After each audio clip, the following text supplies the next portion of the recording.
Oke, halo semuanya. Jadi pada video kali ini, di sini kami akan menjelaskan terkait aplikasi inventory yang sudah kami buat sebelumnya. Jadi pertama kita akan menjelaskan dulu sekilas terkait dokumentasi yang sudah kami buat. Nanti kita juga akan show untuk demo aplikasinya sendiri. Oke, untuk di bagian awal ini kita akan mulai dengan penjelasan terkait sistem planning. Oke, baik. Untuk sistem planning sendiri, dimulai dari purpose of document atau tujuannya, dokumen ini dimaksudkan sebagai sarana informasi mengenai development dari aplikasi inventory. Nah, dokumen ini juga menjadi kebutuhan tim bisnis untuk menentukan scope of dokumen dari inventory system. Lalu untuk project background-nya, dimulai dari transformasi digital yang menjadi salah satu penggerak utama pembangunan di semua sektor, termasuk warehouse sektor. Transformasi digital ini mampu membantu kehidupan manusia menjadi lebih efektif dan efisien, dan juga berdampak pada proses bisnis di industri, termasuk industri jasa. Industri warehouse membutuhkan transformasi digital untuk membantu pengguna yang membutuhkan barang dengan mudah dengan melakukan permintaan barang melalui layanan digital yang sudah tersedia. Dari research ini, didapatkan gambaran mengenai sistem inventory online berbasis web merupakan suatu inovasi yang mempermudah pengelolaan barang dan juga menjadi kabar gembira bagi company yang menjalankan usahanya dengan menggunakan sistem inventory online untuk membantu pekerjaan. Proses bisnis yang terjadi pada aplikasi inventory ada user management, role management, ada transaction menus, ada di dalam transaksi menu ini ada stock in dan stock out.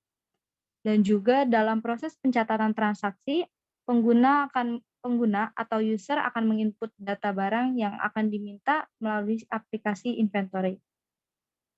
Untuk project schedule atau timeline sendiri dimulai dengan requirement gathering di tanggal 19 Maret, lalu kick off meeting di hari selanjutnya, dan development sendiri dihitung dari tanggal commit setiap developer dan juga jadwal meeting, lalu ada documentation and testing. Kita masuk ke bab selanjutnya yaitu sistem analysis and design. Untuk fitur dan fungsinya sudah di breakdown, diantaranya ada login, ada dashboard. Untuk master menunya ada user management, product management, unit management, dan kategori management. Dan untuk transaction-nya ada stock in dan stock out management. Di tabel yang kedua ada project function. Project function ini sekaligus menjelaskan role matrix dari tiap-tiap fitur. Yang pertama, fitur login sebagai proses verifikasi setelah akunnya diregistrasi. Lalu ada dashboard dan juga product management. Di product management sendiri yaitu CRUD, create, read, update, delete, di mana role user hanya dapat menginput data atau hanya bisa create dan tidak ada action untuk edit maupun delete. Sedangkan untuk admin memiliki full access untuk product management, termasuk unit management, kategori management, stock in, dan stock out sendiri. Oke, sekarang dari saya mau menjelaskan terkait use case-nya.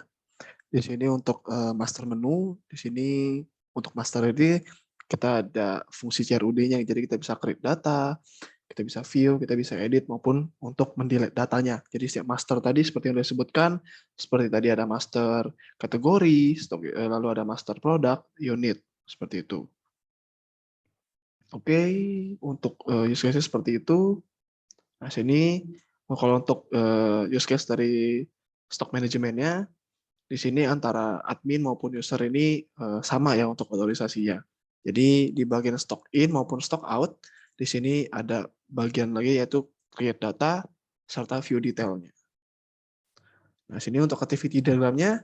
Nah, ini pertama ini ada untuk login. Nah, jadi untuk login itu normal. Jadi ketika kita membuka aplikasi inventory-nya, kita akan langsung disediakan untuk login page-nya. Jadi kita diminta untuk inputkan email maupun password. Lalu setelah itu nanti ada verifikasinya. Nanti di bagian sini yang akan menentukan apakah user yang diinput ini akan berhasil untuk masuk ke halaman dashboard-nya jika emang user yang input sudah sesuai, atau nanti diminta menginputkan password kembali jika data user yang diinput tidak sesuai. Oke, itu untuk proses login-nya. Nah, lalu di sini untuk master-masternya yang pertama ini ada user. Nah, di user ini pertama di bagian add user. Jadi untuk prosesnya ini pertama pasti ketika kita sudah login, kita tinggal buka di bagian navbar itu, kita masuk ke user management. Nanti untuk add user kita tinggal klik aja new record. Nah, setelah kita klik new record, kita akan diminta menginputkan data-data untuk kebutuhan login seperti email, password, nomor telepon, dan role-nya. Nah, setelah itu kita tinggal klik submit, lalu kita save data. Untuk edit user sama, bedanya hanya ketika kita sudah klik, ketika kita masuk ke menu user management, kita tinggal klik icon pensil untuk edit datanya. Kalau untuk delete juga sama, bedanya kita klik icon press untuk mendelete usernya. Itu untuk master user. Nah, untuk master product, di sini sama kayak master user tadi sebenarnya untuk edit maupun delete-nya, bedanya itu dilakukan di menu product management. Gitu. Jadi di sini ada flow-nya, ada edit product maupun delete product. Untuk di master unit pun juga sama ya, hanya berbeda menu saja. Jadi ada add, edit maupun delete-nya. Untuk kategori juga sama. Oke, di sini untuk bagian transaksinya. Nah, sini untuk transaksi akan dijelaskan oleh Farhan. Untuk kategori kurang lebih sama. Jadi pertama kita bisa akses manajemen transaction. Di situ ada homepage-nya terlebih dahulu. Ketika kita akan melakukan stock in, kita pilih menu stock in management. Ketika tampilan tersebut sudah muncul, ketika kita akan menambahkan data, kita bisa klik new record. Lalu di situ ada requirement data seperti nomor invoice dan data detail lainnya. Ketika data tersebut telah selesai di input, kita bisa submit, lalu data tersebut akan masuk ke warehouse inventory kita. Untuk stock out kurang lebih sama dengan stock in tadi, namun ada beberapa validasi yang ditambahkan untuk stock out sendiri.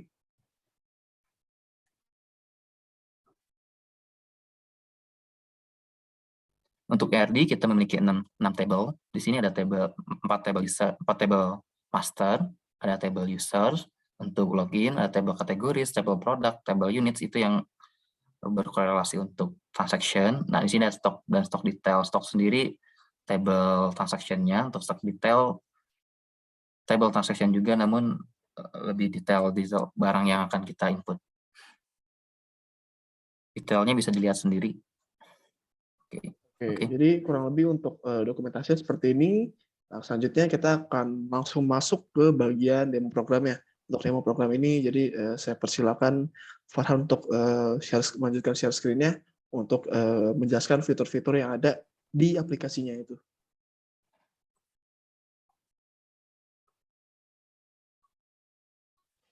Oke, untuk yang pertama, di sini ada login tentunya. Di sini kita menggunakan autentikasi yang sederhana, hanya menggunakan session saja. Jadi ketika dia belum login dan belum memiliki session di aplikasi tersebut, ketika mengakses aplikasinya, dia otomatis ke redirect ke halaman login. Tapi jika dia sudah login, maka otomatis halaman pertama yang akan dibuka itu adalah dashboard. Dan kita juga sudah menggunakan middleware, jadi ketika user belum login itu dia gak bakal bisa masuk ke halaman setelah login ya, seperti dashboard atau halaman-halaman lain yang ada di dalam menu. Oke, selanjutnya di sini ada master data. Di sini master data ada kategoris, unit, dan produk. Oke, untuk kategoris, nah, di sini ada kategori-kategori barang-barangnya. Ini hanya simple CRUD saja. hanya ada kita ada kategori code dan kategori name saja.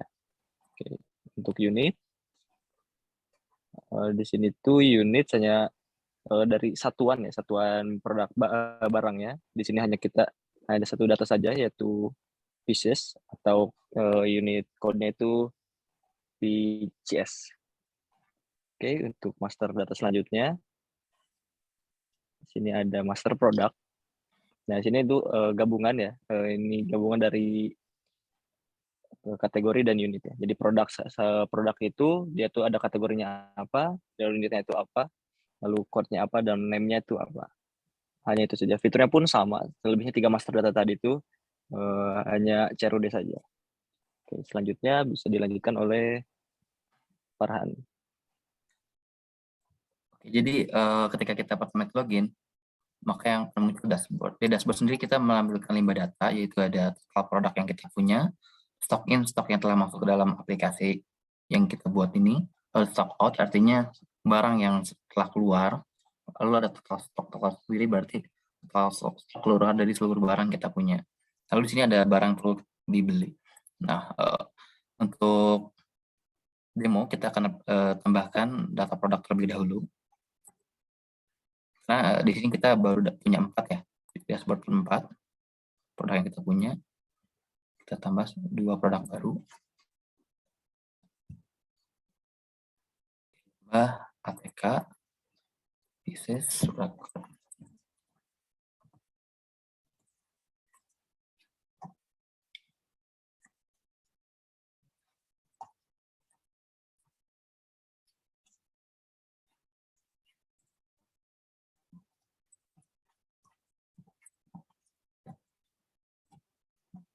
Kita tambahkan kertas HVS. Lalu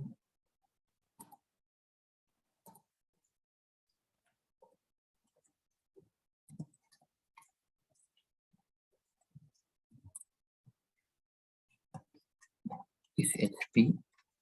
Ketika kita menambahkan 2 barang baru, otomatis di dashboard data tersebut akan bertambah. Namun stok belum berubah karena kita belum melakukan transaksi. Nah, selanjutnya kita akan melakukan transaksi manajemen barang masuk terlebih dahulu. Nah, untuk melakukan stock in atau barang masuk, kita dapat mengklik tombol new record. Nah, di sini akan tampil beberapa form inputan, ada nomor invoice, tanggal barang masuk, catatan barang masuk tersebut, lalu detail barang. Nah, untuk detail barang sendiri artinya kita memilih barang yang akan kita tambahkan stoknya. Misal kita tadi menambahkan kata HVS, kita tambahkan stoknya menjadi 10. Lalu di sini ada PCHP, kita tambahkan juga jadi 8. Catatan barang masuk tanggal 16 April. Kita pilih tanggal 16, lalu kita submit. Maka data yang kita input akan masuk di baris pertama. Kita pun dapat melihat detail data barang yang telah kita input sebelumnya.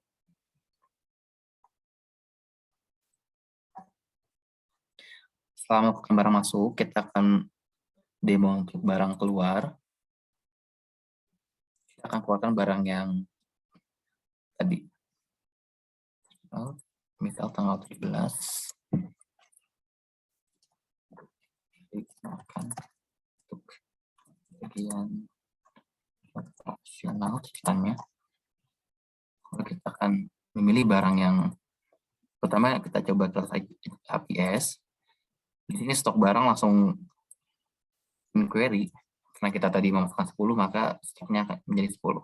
Masukkan 8. Lalu yang kedua PCHP. Kita coba masukkan 3. Lalu kita submit. Nah, setelah melakukan transaksi tersebut, kita bisa melihat stok semua barang yang kita punya di menu stok. Nah, di sini terlihat kalau HPS tadi input barang masuk 10, barang keluar 8, sisa stoknya 2. Lalu PC HP juga sama. Barang masuk kita input 9, barang keluar tadi 3, sisa 6. Nah, setelah itu kita lihat perubahan di dashboard. Nah, di sini terlihat stok in berubah, stok out pun berubah, lalu stok pun berubah. Nah, lalu di sini ada barang perlu dibeli, artinya barang-barang yang stoknya itu kurang dari 5, maka dia akan muncul di dashboard. Jadi ini jadi request list yang harus dibeli di warehouse tersebut. Mungkin untuk demo seperti itu saja. Bisa dilanjut oleh Oke, Albert ya. ini saya ambil alih lagi. Jadi kurang lebih untuk semua dari video ini, semua yang perlu kami sampaikan sudah kami sampaikan semua. Jadi hanya seperti itu saja. Jadi tadi kalau dari sini kami simpulkan bahwa tadi kita udah jelaskan dokumentasinya dan di sini untuk kita udah show juga aplikasinya. Memang tujuan aplikasi ini adalah aplikasi sederhana yang bisa kita gunakan untuk kebutuhan stock management atau inventory management di perusahaan. Seperti itu. Jadi emang sistemnya kita buat lebih sederhana agar bisa digunakan secara general oleh banyak kebutuhan. Seperti itu. Oke, seperti itu teman-teman video presentasi dari kami. Kami mohon maaf atas kekurangan-kekurangan yang sudah ada dari bagian dokumentasi jika ada salah pengetikan maupun ketika ada salah pengucapan dari kami ketika menjelaskan dokumentasi maupun untuk spesifikasi program itu sendiri. Oke, seperti itu saja dari kami. Sebelumnya mohon maaf dan terima kasih atas kesempatannya.